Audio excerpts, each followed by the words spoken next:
पंचायत आम चुनाव 2021 का इंतज़ार था और उसकी चुनाव आप सबों को पता है कि जून में की जानी थी, लेकिन कोरोना एक ऐसी विपत्ति सबों के लिए आई है जिसमें पूरा जन सामान्य वह डिस्टर्ब हुआ है। हम सभी इसके डिस्टर्ब हुए हैं।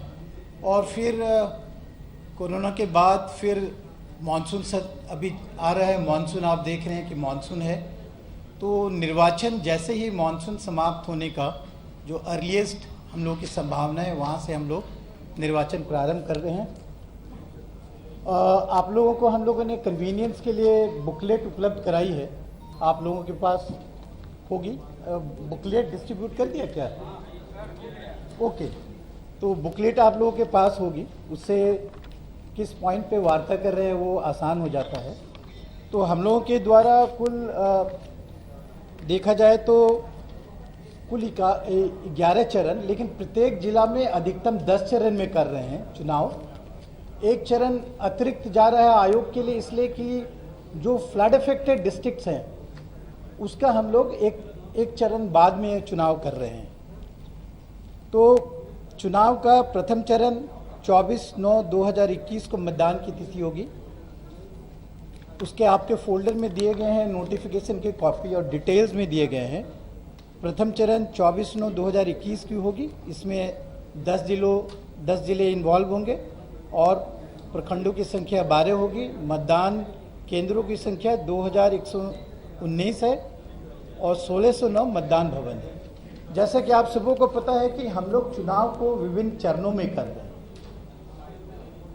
तो हर जिला एक साथ चुनाव में जाएंगे और एक फेज, जैसा मैंने बताया कि जो बाढ़ प्रभावित जिले हैं वो एक फेज बाद से शुरू होंगे और सभी जिलों के कुछ प्रखंड जाएंगे। और उसकी हम लोगों ने डिटेल जैसे बताया कि प्रथम चरण का बताया, द्वितीय चरण फिर चुनाव, उसका मतदान की तिथि 29/9 होगी, जिसमें 34 जिले इन्वॉल्व होंगे और प्रखंडों की संख्या 48 होगी और करीब 9,686 केंद्रों की संख्या होगी। मतदान भवन 6,543 ये होंगे।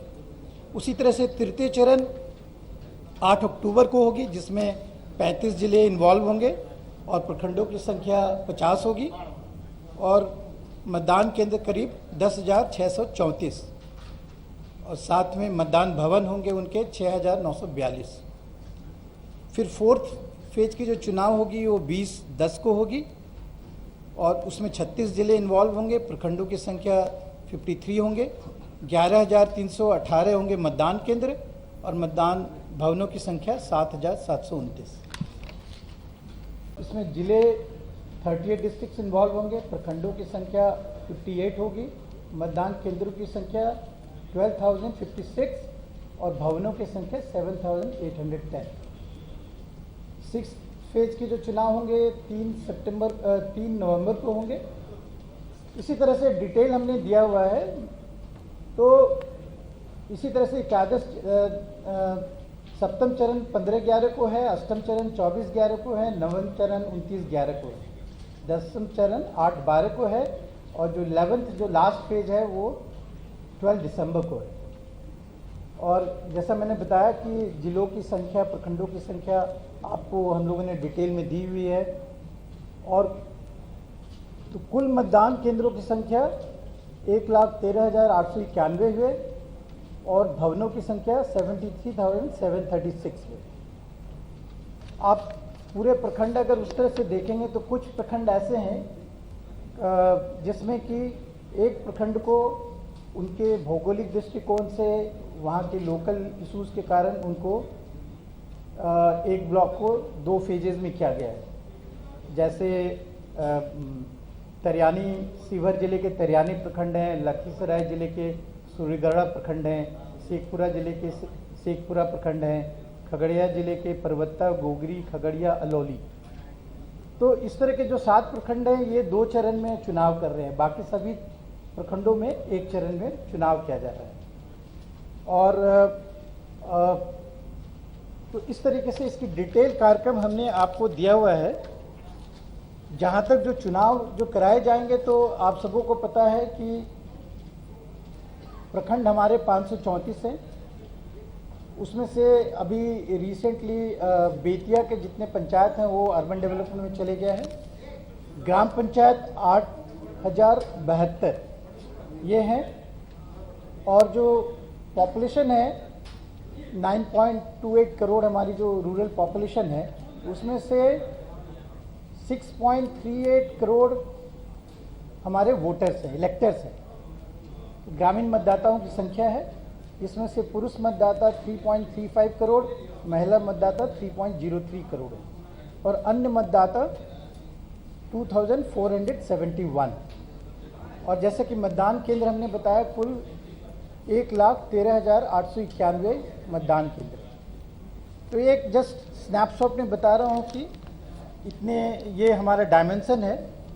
और मुखिया के जैसे आपको पता है कि प्रत्येक पंचायत में एक मुखिया होते हैं, तो 8072 मुखिया के पदों के लिए चुनाव होंगे। ग्राम पंचायत सदस्य 1,13,307 ग्राम पंचायत सदस्यों के लिए सदस्य होंगे। पंचायत समिति सदस्य 11,104, जिला परिषद सदस्य 1,160, ग्राम कचहरी सरपंच 8,072 और ग्राम कचहरी पंच 1,13,307। कुल 2,55,022 पदों के लिए निर्वाचन किया जाएगा। और पूर्व में जैसे बताया कि बाढ़ के करीब 28 जिले हमारे हैं। इन 28 जिलों को फर्स्ट फेज जो हम लोग 24 से शुरू कर रहे हैं उस समय से नहीं करके सेकंड फेज से इन 28 जिलों में चुनाव किया जाएगा। कहने का तात्पर्य है कि पहले फेज में जो शुरुआत होगी 24 को तो 10 जिले में चुनाव कराए जाएंगे। उसके बाद 29 तारीख को जो 29 सितंबर को जो आपके बाकी जो बाढ़ग्रस्त जिले हैं उनको लिया जा रहा है। ऐसे आशंका ये है कि हम लोग की जो ओवरऑल देखें तो 15 सितंबर के बाद बाढ़ का समस्या लगभग समाप्त हो जाता है। इसीलिए उसके बाद ही हम लोगों ने चुनाव कराने का निर्णय लिया, जिससे कि मतदाताओं को कहीं भी कम्युनिकेशन ब्लॉक ना हो, कहीं भी किसी तरह की समस्या ना हो। बूथ आप सभी जानते हैं कि सारे ग्रामीण क्षेत्रों में, सुदूर क्षेत्रों में है, वहाँ के आवागमन की, पोलिंग पार्टीज़ की भी समस्या ना हो, ठहरने की समस्या ना हो, इत्यादि सारे चीज़ों को जो लॉजिस्टिक इतनी बड़ी की जाती है चुनाव के दौरान, जिससे आप लोग सभी अवगत हैं, उन सारे समस्याओं को देखते हुए जैसे ही मानसून समाप्त होता है, जो कि हम लोग आंकड़े से देखते हैं कि 15 सितंबर के बाद ये सारा समाप्त होने के करीब रहता है, इसलिए हम लोगों ने उसी के आधार पे चुनाव करा रहे हैं। और फर्स्ट फेज बाकी भी जितने ज़िले 38 ज़िले भी कर रहे हैं, तो उनके ऐसा नहीं है कि कुछ ज़िले में हो सकता है कि सारे पूरा ज़िला ही बाढ़ग्रस्त हो, लेकिन अधिकतर जो बाढ़ वाले ज़िले हैं उसमें ऐसा है कि उनके कुछ प्रखंड जो हैं वो फ्लड से अफेक्टेड रहते हैं। इस कारण से जो हम लोग जो 10 से चरण एक जिला में कर रहे हैं, तो उन लोगों ने जो अपने कार्यक्रम बनाए हैं तो वो इस तरह से बनाए हैं कि उनके ज़िलों के जो बाढ़ग्रस्त इलाके नहीं हैं उनको प्राथमिकता से पहले चरण में लिया गया है। कहने का मतलब है कि अगर एक ज़िले में 10 चरण में चुनाव हो रहे हैं तो पहले, दूसरे, तीसरे, चौथे, 5वें चरण तक ये सारे वैसे प्रखंड हैं जहाँ पे कि जहाँ पे कि बाढ़ की आशंका बिल्कुल नहीं है। तो अगर उस तरह से देखें तो पंचम चरण हमारा 24-10 अक्टूबर एंड में पहुँच जाता है। तो बाढ़ग्रस्त जो मुख्य रूप से बाढ़ग्रस्त प्रखंड हैं उनमें षष्ठम चरण के बाद मतलब ऑलमोस्ट नवंबर में जाकर के ही निर्वाचन होगा।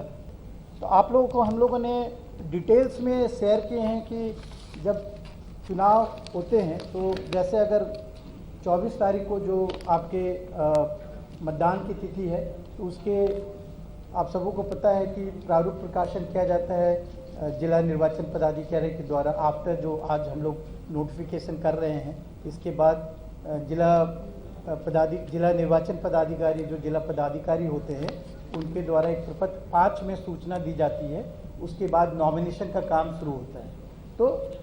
तो पहले जो फेज का है वो 1 सितंबर से सूचना प्रकाशित की जाएगी प्रपत्र 5 में, और नॉमिनेशन जो है वो उसके नेक्स्ट डे 2 सितंबर से वो नॉमिनेशन प्रारंभ हो जाएगी। और नॉमिनेशन जैसा कि आप बताएं वो 1 सप्ताह के करीब रहता है और उसके बाद उसकी अंतिम तिथि 8-9 को होगी नॉमिनेशन की। फिर उसके बाद समीक्षा की जाती है, जिसकी अधिकतम मैक्सिमम 3 डेज़ का रहता है समीक्षा की तिथि। 11-9 को फाइनल हो जाएगी समीक्षा। और अंतिम जो 2 दिन के लिए जो अगर कोई विड्रॉ करना चाहते हैं, अभ्यर्थी अगर वापसी लेना चाहते हैं, तो वो 13 तारीख को उसकी तिथि है और उसी दिन प्रतीक की आवंटन की जाएगी। और फिर उसके बाद 24 तारीख को उनको इस बीच में कैंपेन का पीरियड मिला और उसके बाद 24 तारीख को चुनाव होंगे। तो ये प्रथम फेज की मैंने आपको बताया और डिटेल्स आपको मैंने दिया हुआ कौन कौन जिले जा रहे हैं। जैसे पहले फेज में कैमूर, रोहतास, नालंदा, गया, गया, Nawada, not Nalanda, Gaya, Nawada, Aurangabad, Jehanabad, Arwal, Saran, not Saran. Okay, so these are the districts जो कि आपके फर्स्ट फेज में जाएंगे। जो 10 जिले जहाँ पे कि जो बिल्कुल ही आप देखे होंगे वो सारे मोस्टली साउथ बिहार के डिस्ट्रिक्ट्स हैं, जहाँ पे कि बाढ़ का कोई भी प्रकोप बाढ़ का नहीं। तो ये कार्यक्रम हम डिटेल में आपको दे रहे हैं। जैसा कि आप जानते हैं कि चरणवार इसी तरह से सभी फेज के डिटेल्स बनाए गए हैं कि उनको कब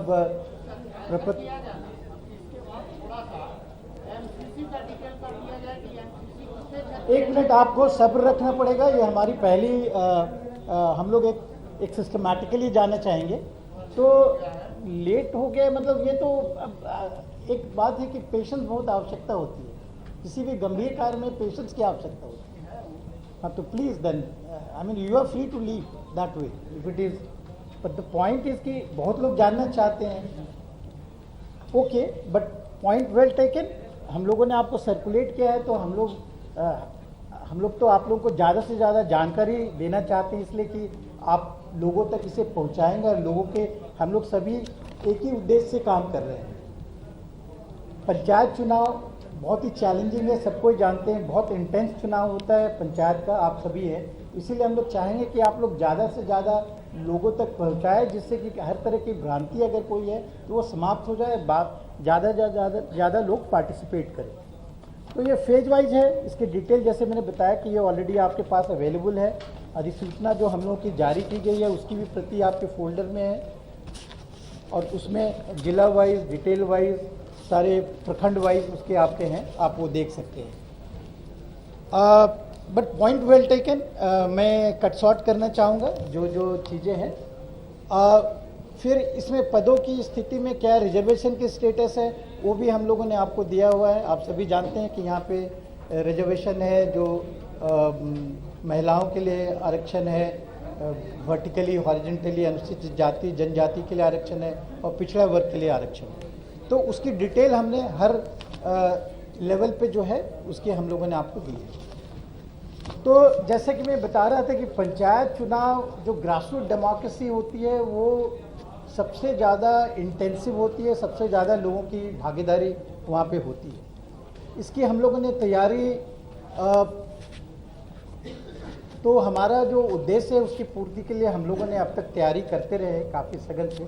आप लोग भी उसको कवर करते रहे हैं, लोगों तक जानकारी पहुंचाते रहे हैं। तो सबसे पहले इलेक्टोरल रोल का हम लोगों ने गठन किया। इलेक्टोरल रोल के एक उसके ड्राफ्ट पब्लिकेशन किए गए। उसके बाद उसकी आपत्ति आकर के फाइनल पब्लिकेशन की गई। तो उसके बाद इस बार देन आफ्टर दैट फिर सब्सिक्वेंटली जो आपके क्लेम्स एंड ऑब्जेक्शन आए उसकी सारी कार्रवाई की गई। फिर एक रिवीजन हुआ था बीच में, जो प्राइमरी जो हमारा जहाँ से मदर रोल कह सकते हैं, या जहाँ से हम असेंबली के जो रोल होते हैं उसको आधार बना के बनाते हैं। तो असेंबली में आपको पता है एक समरी रिवीजन हुआ था 15 तारीख के करीब। तो उसके बाद उसे भी हम लोगों ने सप्लीमेंट्री रोल में डाला। तो इस तरीके से सारी कार्रवाइयाँ पूरी करते हुए इसकी तैयारी की गई है, इलेक्टोरल रोल की तैयारी की गई।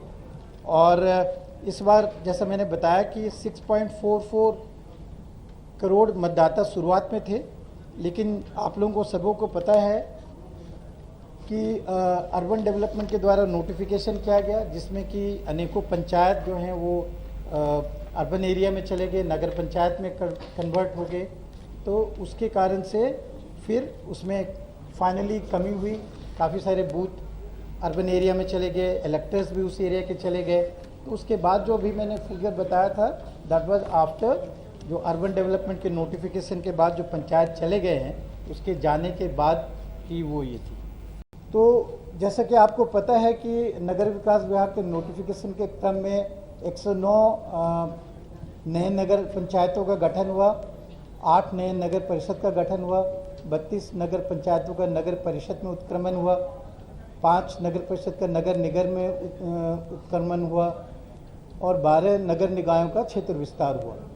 तो इसके कारण से करीब हमारे जो हैं 315 पंचायत अफेक्टेड हुए, उसमें से 262 पंचायत पूर्ण रूप से और 53 पंचायत वैसे रहे जहाँ पे कि 3000 से कम जनसंख्या होने के कारण उनको दूसरे पंचायतों में मिलाया गया। तो इस तरह से इतने ग्राम पंचायत जो हैं 315 ग्राम पंचायतों का अस्तित्व समाप्त हो गया और 186 ग्राम पंचायत आंशिक रूप से प्रभावित हुए।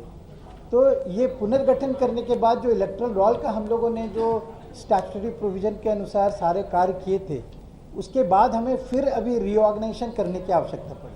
तो ये काम अब हम लोग समाप्त कर दिए हैं और जिसके आधार पे अब करीब 6.38 करोड़ हमारे कुल मतदाता हैं।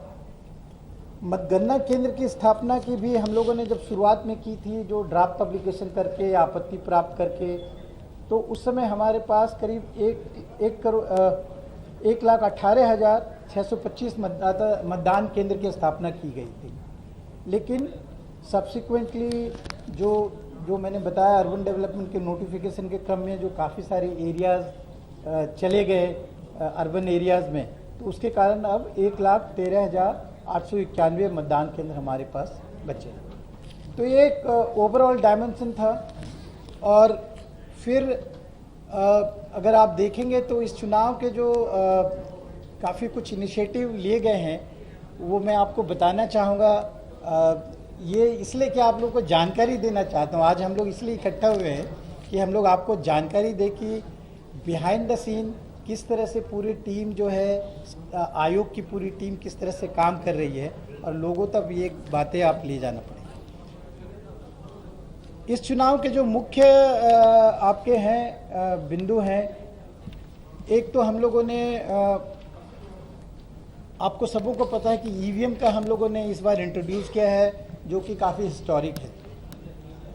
ईवीएम का मात्र कारण ये है कि आप सबों को पता है कि निर्वाचन में जब तक आप ईवीएम नहीं लगाएंगे आज के दौर में, जहाँ पे जितनी, तो उसकी शुद्धता या उसकी पारदर्शिता पे प्रश्न चिन्ह लगता है। तो इसका एक ही तरीका है कि आप अगर ईवीएम करें तो बहुत सारी समस्याएं जो होती है, मतदान केंद्रों पे जो समस्या होती है, जिससे आप सब अवगत हैं कि काफ़ी बार बूथ कैप्चरिंग हो जाता है, साइलेंट बूथ कैप्चरिंग हो जाता है। तो उसको दूर करने के लिए हम लोगों ने ईवीएम का पहली बार यहाँ के पंचायत चुनाव में हम लोग इस्तेमाल कर रहे हैं। और परंतु ईवीएम, आप लोगों को शायद पूरी कहानी पता ही होगी कि हम लोग पहले मल्टी पोस्ट ईवीएम का इस्तेमाल करना चाह रहे थे, फिर कतिपय कारणों से वो हम लोग नहीं कर पाए, तो जिसके कारण हमें फिर जो M2 ईवीएम है ECI के, उनको इस्तेमाल कर रहे हैं। तो उस ईवीएम में एक ईवीएम में एक पोस्ट ही किया जा सकता है। तो जितनी संख्या में हमें ईवीएम चाहिए थी, वो ईवीएम की संख्या हमें पर्याप्त नहीं हो पाई। तो इसके कारण से 4 पोस्ट जहाँ पे बहुत ही इंटेंस कंपटीशन रहता है, पंचायत स्तर के जो हमारे त्रिस्तरीय पंचायत हैं, उनके 4 पोस्ट का हम लोग ईवीएम से चुनाव कर रहे हैं। और बाकी जो 2 पोस्ट हैं पंच सरपंच के, वो हम लोग बैलेट बॉक्स से करेंगे। तो इस तरह का निर्णय लिया गया है। तो ये एक नया चैलेंज हम लोगों के लिए आया है, क्योंकि लॉजिस्टिकली अगर देखें तो ईवीएम हम लोग पूरे 36 राज्यों के 222 जिलों से लेकर के आए हैं। तो ये एक हरकुलियन टास्क था एक बहुत बड़ा चैलेंज था हम लोगों के लिए, लेकिन हम लोगों की जितनी टीम है, जिला के पदाधिकारी, जिला के निर्वाचन पदाधिकारी, जिला के सारे टीम, आयोग के सारे टीम मिल करके इस काम को, फर्स्ट जो हमारी चैलेंज थी उसको हम लोगों ने पूरा किया है। अब ईवीएम के FLCs होते हैं जो ईवीएम लाने के बाद उसकी जो फर्स्ट लेवल चेकिंग होती है वो सारे ज़िलों में की जा रही है और वो अंतिम दौर पे है। ऑलमोस्ट 97-98% उसकी FLC कर दी गई है। अब मात्र करीब 2-3% बचे हैं जो आज या कल तक में हम लोग समाप्त कर लेंगे। जैसा मैंने बताया कि ईवीएम हमारे लिए बहुत बड़ी चुनौती थी। हम लोग की आवश्यकता थी ईवीएम की करीब 2.56 लाख के करीब हम लोग की आवश्यकता थी फेजेस में इलेक्शन करने के लिए। ओरिजिनली अगर देखेंगे तो हमारे को करीब 8 लाख के करीब ईवीएम की आवश्यकता थी, जो इस तरह के ईवीएम जो कन्वेंशनल ईवीएम जो करते हैं। तो फिर ECI के द्वारा हमारे 4.6 लाख देने का निर्णय लिया गया, बट अल्टीमेटली हमको सारे पदों को अगर 6 पद को करते तो मिनिमम फेजेस में करने के लिए हमें 2.56 लाख की ज़रूरत थी। हमें करीब और हमें जो मिला वो करीब 2.21 लाख मिला। उसमें से भी चूँकि पेयर्ड आपके बेल कंपनी है और ECIL कंपनी है, एक दूसरे को मैच नहीं करते हैं, तो पेयरिंग होना आवश्यक होता है। तो हमें पेयर्ड ईवीएम जो है बेल या ECIL के जो BU-CU की जो पेयर्ड होती है वो करीब 1.87 लाख मिली। तो 4 पदों को करने के लिए हमें करीब 1.74 लाख की आवश्यकता है BU की और 1.63 लाख CU की आवश्यकता है। इसीलिए हम लोगों ने निर्णय लिया, क्योंकि आपको ये भी ज़रूरी था कि आप 5% ट्रेनिंग के लिए रिजर्व रखें, 15% एक्स्ट्रा रिजर्व रखें। FLC के दौरान जो कमियां हो सकती है उसके कारण आपको 15% रिजर्व रखना था। तो इन सारों को करते हुए हम लोगों ने अल्टीमेटली 4 पदों पे इसीलिए करने का निर्णय लिया गया, जहाँ पे कि सबसे ज़्यादा इंटेंस कंपटीशन है जो प्रभावित करता है। ईवीएम का उपयोग हो रहा है जिसके बारे में मैंने आप लोगों से चर्चा की। डिजिटाइजेशन का आपको एक ब्रीफ स्नैपशॉट देखा। हम लोग कुछ ऐसा करेंगे कि जब भी आप चाहेंगे तो आकर के किसी भी प्रक्रिया को समझना चाहेंगे तो आप समझ सकें। एक हम लोग उसकी समय इस तरह से करेंगे। दूसरा, इस बार अभी वो हम लोग बायोमेट्रिक्स का उपयोग करने जा रहे हैं बूथ पे। We are in the process of developing it. जैसे ही वो पूरा हो जाएगा तो फिर will inform you. We are in the process. उसके जो इश्यूज़ हैं उसको हम लोग रिजॉल्व कर रहे हैं, जिससे कि बूथ पे हम लोग बोगस वोटिंग भी ना होने दें। जो कहा जाता है कि बोगस वोटिंग होते हैं, तो बोगस वोटिंग भी नहीं होगा अगर हम लोग बायोमेट्रिक आइडेंटिफिकेशन इंट्रोड्यूस करेंगे। वो हम लोग एक प्रयास कर रहे हैं। और जैसा कि इस बार काउंटिंग को हम लोग वेबकास्टिंग करेंगे, साथ में बूथ को भी वेबकास्टिंग करेंगे, जिससे कि उद्देश्य सभी का एक ही है, उसको हमें दोहराने की जरूरत नहीं है। और लोगों से हम लोग इस बार संवाद कर रहे हैं। हम लोग चाहते हैं लोग उनकी सारी उनको क्या करना है, कैसे करना है, उनकी पूरी जानकारी दी जाए। तो इस तरह से हम लोगों से एक संवाद स्थापित करना चाहते हैं। अगर हम लोगों के एडवर्टीजमेंट भी अगर देखेंगे, जैसे हम लोगों ने इलेक्टोरल रोल के दौरान या बूथ के दौरान दिया, तो उसका जस्ट एक एग्जाम्पल देना चाहेंगे। कहाँ है अवेयरनेस जनरेशन का? अवेयरनेस जनरेशन का इनका एडवर्टीजमेंट जो है नहीं, दैट अवेयरनेस जनरेशन का जो इनका एडवर्टीजमेंट का था, यस। तो देखिए, अगर आप हमने लोगों से हाँ वो ठीक तो था। अगर कोई एडवर्टीजमेंट देना था तो जनरली एक जाता था, आवश्यक सूचना करके 4 लाइन में एडवर्टीजमेंट जाता था कि आप यहाँ पे जाइए, अपने इलेक्टोरल रोल में नाम करिए। लेकिन हम लोगों ने एक डायलॉग स्थापित करने के लिए उनसे कोशिश किया है कि मतदाताओं को एक उनसे रिक्वेस्ट भी कर रहे हैं, उनसे आह्वान भी, उनकी ड्यूटी का भी इंतजाम कर रहे हैं, याद दिला रहे हैं कि उनकी क्या जिम्मेदारी है और ये काम कहाँ पे किया जा सकता है, कैसे किया जा सकता है, उसकी पूरी प्रक्रिया बता रहे हैं। कौन से ऑफिस में जाएं, ऑनलाइन कैसे करें, ऑफलाइन कैसे करें, सारी जानकारी हम लोगों ने पूरे फेजेस के इस तरह से अखबारों में दिए हैं, जिससे कि लोगों को कैटेगरी के लिए उनकी इन्वॉल्वमेंट बढ़े। और इसके अलावा हम लोगों ने हेल्पलाइन स्थापित किया है पहली बार, जो कि जिसमें कि उनके वॉइस रिकॉर्ड होते हैं, हमारे जो जवाब जाते हैं वो रिकॉर्ड होते हैं। और एक उसका टोल फ्री नंबर है 18003457 243 एंड में हम लोगों ने रखा है, क्योंकि कॉन्स्टिट्यूशन में जो ये प्रोविज़न हमारा है आयोग का, ये 243 के अंतर्गत है, तो इसी के लिए हम लोगों ने एंड में वो 243 दिया है। और हम लोगों ने वो कलर कॉम्बिनेशन भी जो जितने भी एडवर्टीजमेंट के हैं वो एक इसलिए चुने हैं कि जो हमारा नेशनल फ्लैग है उसमें आप देखेंगे तो सैफरन और ग्रीन और वाइट और ब्लू ये कॉम्बिनेशन से सारा रहता है, तो उसी प्रोपोर्शन में हम लोगों ने सारे एडवर्टीजमेंट को उसी हिसाब से हम लोगों ने एक थॉट के साथ कि एक फीलिंग इवोक करे नेशनलिज्म का, you know what you call it, patriotism का जो फीलिंग इवोक करे, उसके लिए हम लोगों ने ये प्रयास किया जितने भी एडवर्टीजमेंट हैं। इसके अलावा मतदाताओं से, जैसा मैंने बताया कि मतदाता सूची के क्रम में हम लोगों ने संवाद स्थापित किया, मतदान केंद्रों की स्थापना करने के समय में संवाद स्थापित किया। फिर हम लोग पहली बार सोशल मीडिया से भी इंटरेक्ट कर रहे हैं। हमारे पास ट्विटर, फेसबुक, इंस्टाग्राम, यूट्यूब, ये आधुनिक जो क्योंकि जितने यूथ आप जान रहे हैं कि अब ज़्यादा से ज़्यादा लोग यूथ कैटेगरी के लोग हैं, तो उसके लिए हम लोगों ने ये प्रोविज़न किया है और उसके द्वारा भी हम उनसे संवाद स्थापित कर रहे हैं और उनके मैसेजेस आते हैं, हम उनका जवाब देते हैं। तो इससे sorry I would say that कि अगर आपके पेशेंस नहीं है तो आप जा सकते हैं, हम तो बताने के लिए आए हैं, हम तो सोचे आप सुनना चाहते हैं। Okay, so we have given you the thing. और मतदाता जागरूकता का हम लोग प्रोमो सॉन्ग से जागरूकता के लिए किए हैं, जिसको आज हम लोग रिलीज़ करेंगे, आपको सुनाएंगे। पहली बार आप सुनेंगे, हम लोग सुनेंगे, एक्सपेरिमेंटल तौर पे सुने हैं, उसके कॉलर ट्यून वगैरह बनेंगे। कोविड के लिए हम लोग स्पेशली कर रहे हैं, इस बार पहली बार माइक्रो ऑब्जर्वर भी हम लोग अपॉइंट कर रहे हैं। और कैंडिडेट के इन्फॉर्मेशन के लिए भी हम लोगों ने पुस्तिका बनाई है, which is also first time. उनको पता चलना चाहिए कि कैसे नॉमिनेशन के पहले वो हर जगह जाते हैं और पूछते हैं, तो उनको जानकारी मिले कि उनको क्या करना है। और उसी तरह से मतदाताओं के लिए भी हम लोग अलग से भी बना रहे हैं कि उनको पूरी अचानक ऐसा नहीं लगे कि बूथ पे गए तो 4 ईवीएम है, अचानक क्या करना है ना पता चले, तो उनके लिए भी हम लोग एक उनसे भी इंफॉर्मेशन के लिए हम लोग एक बना रहे हैं।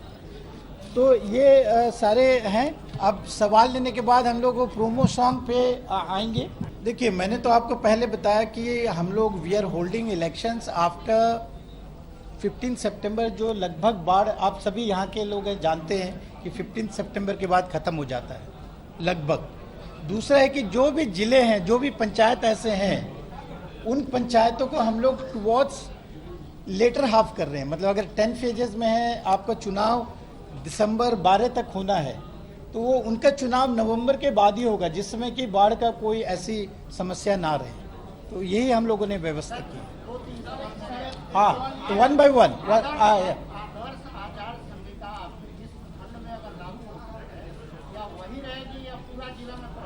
और देखिए, दूसरा ये है कि जो परामर्श समिति गठित की गई है, क्या वो अभी से भंग हो गई? तीसरा ये है कि चुनावी खर्च कितना बढ़ गया इसमें? ओके, फर्स्ट ऑफ ऑल आदर्श आचार संहिता पूरे जिले में लागू रहेगी। पूरे राज्य के जो प्रादेशिक निर्वाचन क्षेत्र है, कहने का मतलब है जो रूरल एरिया से, अर्बन एरिया को छोड़ के पूरे जिले में रूरल एरिया को अर्बन एरिया को छोड़ करके पूरे रूरल एरिया में लागू रहेगी। क्लियर हो गया? ये स्पष्ट है और वो आज से लागू होगी। रिजल्ट आने के बाद वो रिवोक हो जाएगा या सॉरी रिजल्ट आने के बाद, जैसे कि मतदान 24 तारीख को है जी, 24 तारीख को मतदान हुआ, एक दिन के बाद रिजल्ट आया, तो क्या उस इलाके में नहीं, सारे जिले में जब तक उस जिले का अंतिम चरण नहीं समाप्त हो जाता है और उसका रिजल्ट नहीं आ जाता है, तब तक वो लागू रहेगी। मतलब कहने का मतलब है कि अगर कोई जिला 6 चरण में चुनाव खत्म हो जाता है, तो उस चुनाव का जो आखिरी चरण जब खत्म होगा, उसके बाद उस जिले में आदर्श आचार संहिता लागू नहीं रहेगी। जब तक उस जिले का अंतिम चरण, उस जिले में अगर 10 चरण है, तो जब तक 10वां चरण समाप्त नहीं होगा, तब तक उस जिले में आचार संहिता लागू रहेगी। मोटे तौर पे ये कहना है कि पूरे राज्य के जो रूरल एरियाज हैं, ग्रामीण क्षेत्र हैं, वो उनमें हमारी आदर्श आचार संहिता लागू रहे। सर आप कह रहे हैं कि 15 सितंबर के बाद ही हम चुनाव करवा रहे हैं और उस समय आप उम्मीद कर रहे हैं कि बारिश खत्म हो जाती है, लेकिन बारिश खत्म हो जाना और मोटरेबल होना दोनों दो बातें हैं। क्या उस समय तक आप मानते हैं कि ग्रामीण इलाकों में जहां बाढ़ की स्थिति है या वर्षा होती है वो इलाका मोटरेबल हो जाएगा? देखिए, मैं जो कहा शायद आपने उस पर गौर नहीं फरमाया। मैंने कहा कि हर जिले में बाढ़ग्रस्त प्रखंड है, पंचायत है, काफ़ी जगह में पंचायत है। तो हम लोग जब 10 फेज में कर रहे हैं और दिसंबर तक जा रहा है आपको चुनाव, 12 दिसंबर को, इसीलिए हम लोगों को उस तरीके से फेजिंग करना पड़ा ताकि जहाँ पे ऐसे प्रखंड है उनको बाद में लिया जाए। आपने देखा कि हर फेज में हम लोग लगभग 40 से 50 और अधिक भी जा रहे हैं, 55 भी जा रहे हैं किसी किसी फेज में। तो वो प्रखंड जो बाढ़ प्रभावित प्रखंड है उनको बाद में लिया जा रहा है, नवंबर के बाद लिया जा रहा है। तो उस समय तक तो बाढ़ का खत्म ही हो जाएगा, समाप्त हो जाता है और आवागमन स्टैब्लिश हो जाते हैं। और आपने ठीक पूछा, हम लोग उसी से कंसर्न है कि आवागमन स्टैब्लिश हो, लोगों को कन्वीनियंट हो, सभी मतदान में भाग ले सके, हमारे पोलिंग पर्सनल पहुंच सके।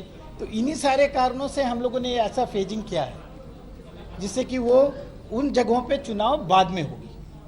वो फेजिंग ही उसी तरीके से उसमें माइंड एप्लीकेशन करके उस तरीके से किया गया है। जिला निर्वाचन पदाधिकारी द्वारा उसकी पूरी समीक्षा की गई है।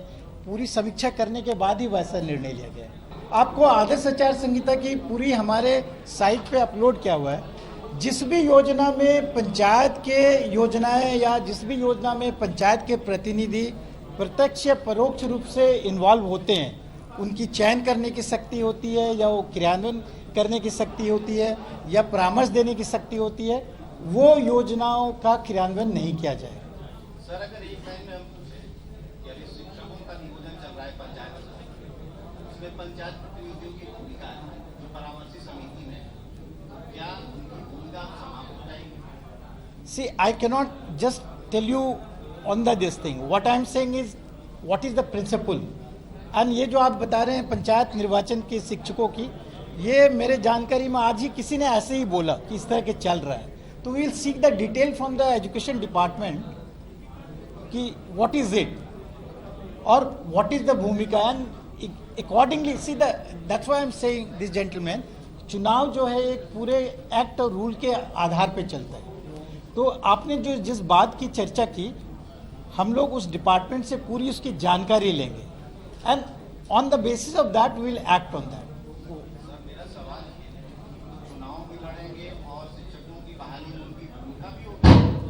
आप फिर समझ नहीं पाए। मैंने तो आपको बताया कि जिस भी योजना, एनी योजना जिसमें पंचायती राज, पंचायत के प्रतिनिधि का प्रत्यक्ष या परोक्ष रूप से सम्मिलित होंगे, वो नहीं होगा। मतलब that is not allowed. Committee अभी काम करती तो रहेगी 3 महीना तक। भाई ऐसे बताइए मेरे को, मुखिया जी जो रहते हैं वो रहते हैं ना, काम ना नहीं करेंगे? पुरानी योजना में तो काम करेंगे। पुरानी योजना काम कैसे आप बातें कर रहे हैं? मैं try to understand, I am being so clear. नहीं तो वही तो मैं बता रहा हूँ, पंचायत चुनाव जो है आप सबों को पता है ये दलगत आधार पे नहीं है। इसीलिए किसी पर्टिकुलर दल से उस तरह से एसोसिएट होता है तो वो आचार संहिता का उल्लंघन होगा, तो तद अनुसार कार्रवाई की जाएगी केस टू केस। ओके।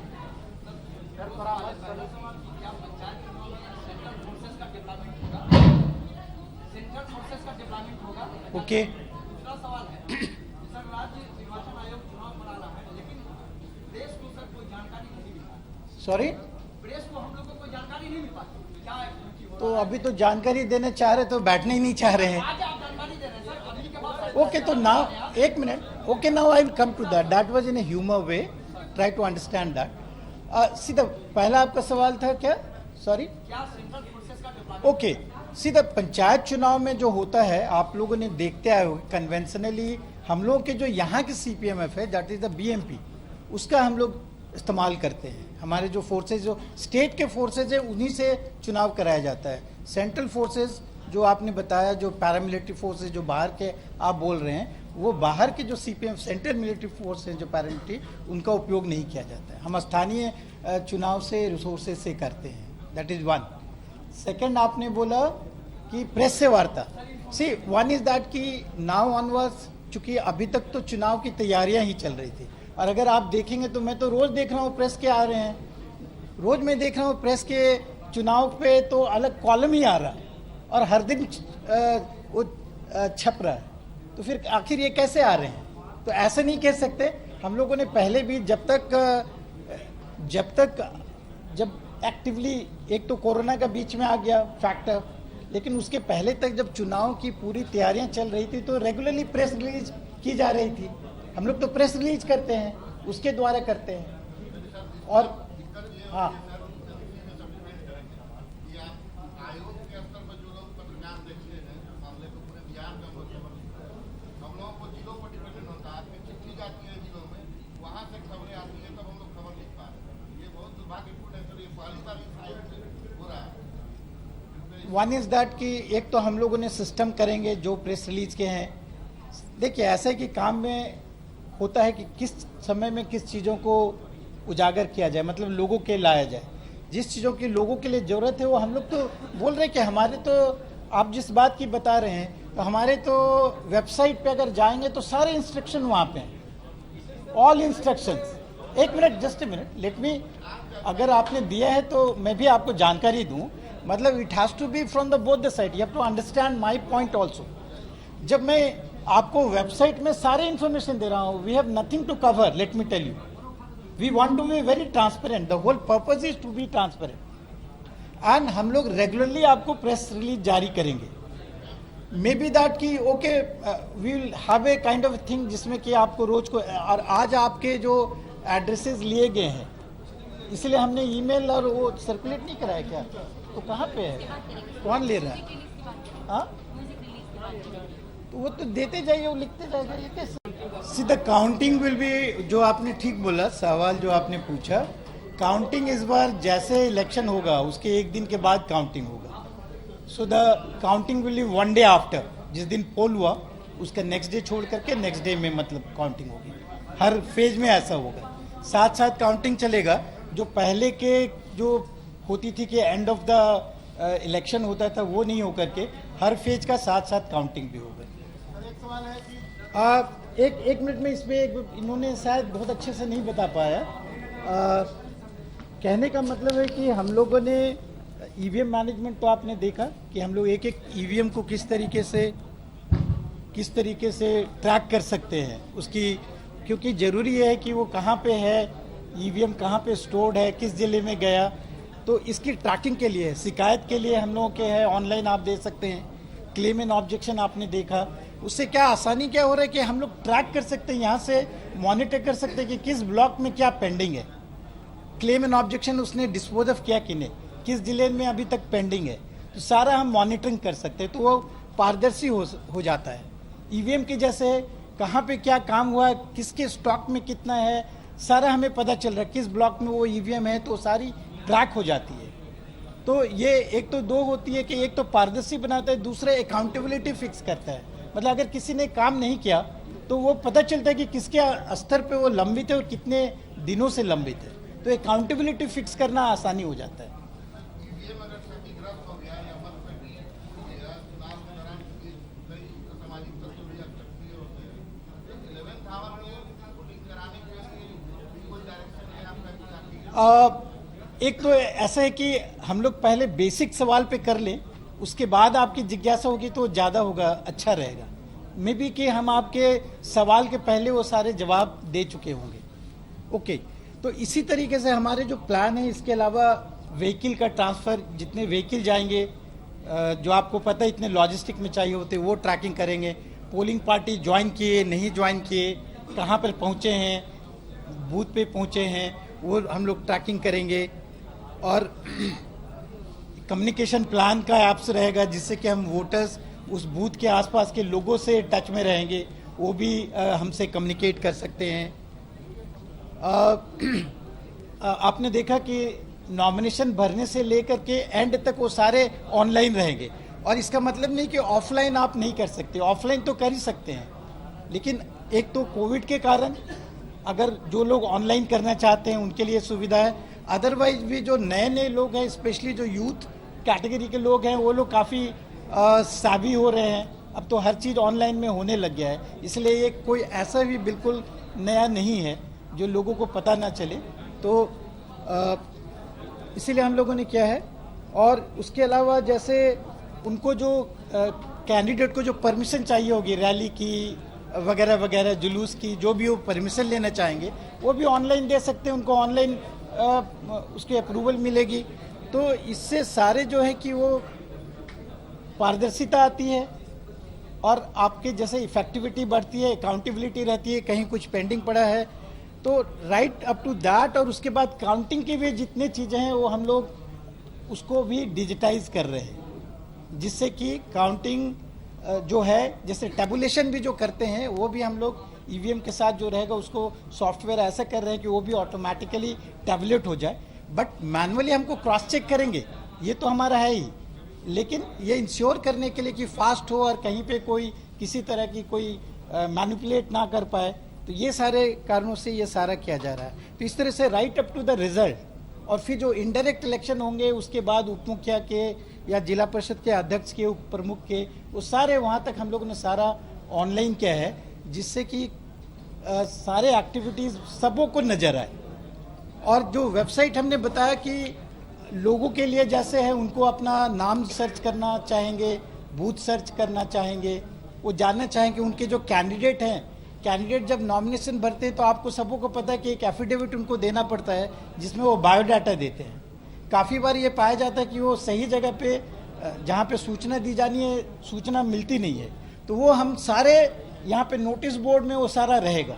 तो कोई भी अपने घर से ही देख सकता है कि उनके क्षेत्र में कौन कौन कैंडिडेट नॉमिनेट हुए हैं, नॉमिनेशन आज किसने भरा है, उनकी बायोडाटा क्या है, उनका एफिडेविट क्या है, जो सबसे ज़्यादा छुपाया जाता है, आप सबों को जानकारी होगा। तो वो आप ऑनलाइन देख सकते हैं कि सारे के